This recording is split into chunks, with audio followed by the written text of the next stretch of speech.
guys, welcome to my YouTube channel. Today is a really exciting episode and tutorial, and one that I think I'm gonna get a lot of heat for because I have already gotten so much heat for it on Instagram, Facebook Reels. Everybody is just so ticked off by this piece, but I am so happy with how the results came out. What we are going to be doing today in this tutorial is my client actually reached out to me and she wanted this beautiful 9-drawer dresser to be painted black as the base and then the top a light paint wash. She's going for a really gorgeous French provincial style, but also the idea and mood board that we're kind of going for is like, this is a statement piece that you would find in like Caesar's Palace. So I'm so excited to show you guys how we're gonna do this. I cannot wait to show you guys, so let's get started. First, we're going to start by prepping the piece. I've already removed all of the hardware and give it a deep clean using an all-purpose cleaner. And now I'm going to be stripping this lip down to its bare wood. So what I'm doing is I'm applying my premium stripper by Clean Strip.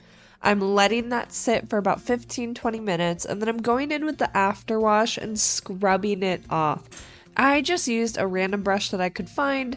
These scrubby brushes that are typically used for dishes. Depending on the piece, I prefer this scrubby brush, this kind of scrubby brush like you use for dishes, over steel wool. I think that if it's not veneer and if it's not a lot of intricate detail, these scrubby brushes are way better at getting off a large majority of the old stain. So I did that. I got off any extra gunk using my Surf Prep sander, and I just wanted to get into all of the grooves and get anything off that I could.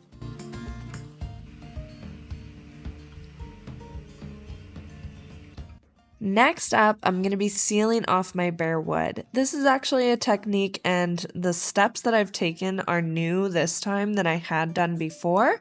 So what I'm doing is I'm actually sealing off the bare wood areas that I'm going to be staining in the future so that I can paint my piece first. I've learned that if I spill some stain on already painted parts, it is way easier to clean off. I can clean it off with all-purpose. I can clean it off with even just a wet rag.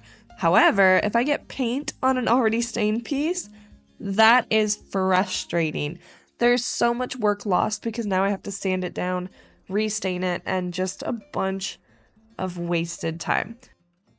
Now that the piece is completely prepped, I'm going to be moving on to priming. Priming is so important because primer helps the paint adhere to your piece so much better. I am making sure to do 3 different things before I even spray the primer onto my piece. First, what I'm going to do is wiping down the surface with a damp rag to remove any dust particles from sanding.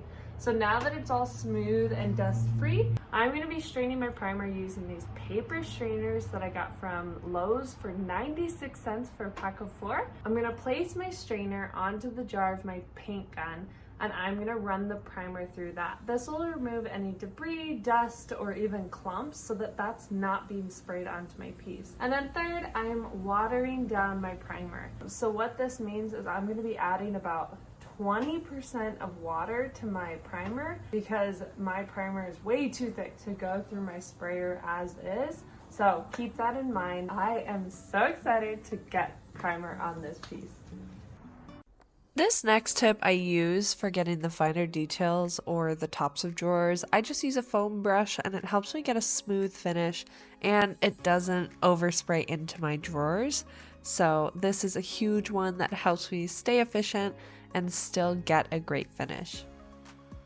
So the first coat of primer went on really well. It went on smoothly. It was great. However, if you look closer, you can see something that's called bleed through.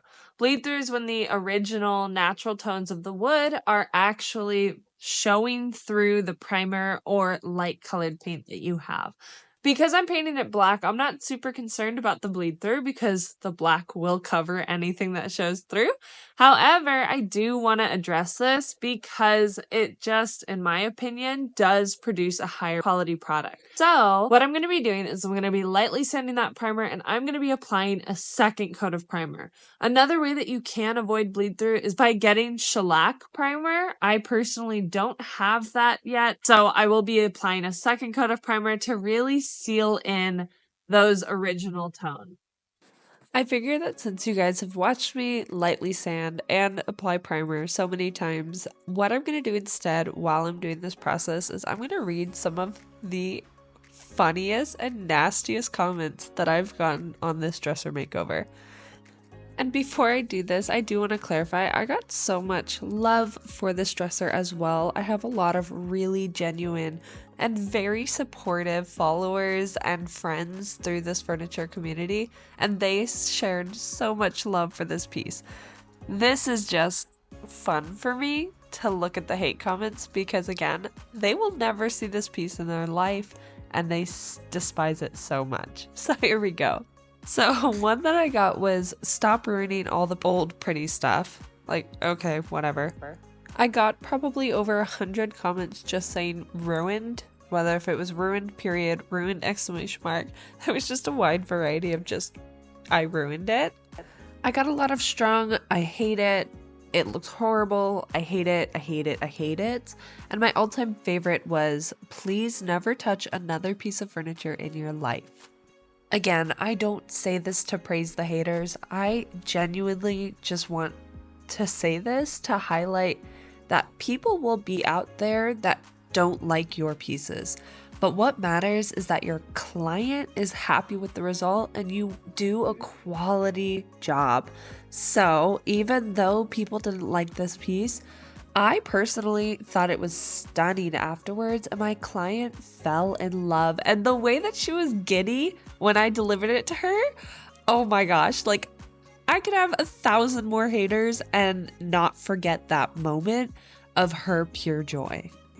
Now let's get back to the educational part of this video. So then once I finished off painting all of the pieces, I did 3 coats total of paint, lightly sanded in between with 320 grit, and then I went on the top and I sanded with 120 grit and then 220 grit. And then I did a paint wash. This paint wash was significantly more frustrating than any paint washes before because I tried to do it in portions. I'm going to tell you what worked for me. I realized that because this section was so long, if I did it in portions like this, where I cut off halfway through the dresser would have a harsh line where it was clearly done at different times. So what I had to do was my friend and I, we actually one painted on one half while the other painted on the other half super fast, and then I wiped it off in even long strokes all the way from one side to the other. The goal is to get the paint wash to not dry before you can wipe it off. So if you can water it down even more, that works. If you spray it beforehand, that also helps a lot for it not to dry, because if it dries, it goes on streaky. I then applied my favorite top coat, which is a water-based polyurethane by Behr, and it is phenomenal. I love it. I think it goes on great and smooth, and it works really well with both stains that are oil-based and paints as well. This is where I went in with the final touches. I sprayed the hardware, I let those dry, and then I reapplied the hardwares and I oiled the drawers with some Howard's wax. I love this. It gives it a brand new look on the inside, so I definitely recommend if you want a high quality piece, wax the insides of the drawers and the outsides as well. Okay, are you guys ready to see what made the internet just so livid? I turned that into this. I seriously am so proud of this piece. I think that for the design that my client was going for her goals again, and what our mood inspiration board was, this piece really executed that. In person, the top looks like a marble top, and I fell in love with it.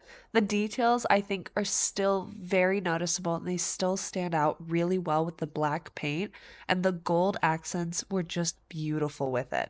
A lot of my really loving clients who love to give their input, which I appreciate so much more than anything, they were saying if I put some gold detailing inside of the beautiful wood details, then that would add so much more to it. And I love that idea. I wish I could try that idea, but I am just so proud of this piece and I think it fit exactly what my client was wanting. And again, her giddy reaction, so worth it. I would do it 10 times again because of her reaction. That's all we have for this video. I appreciate all of your support and I hope you subscribe to see so many more.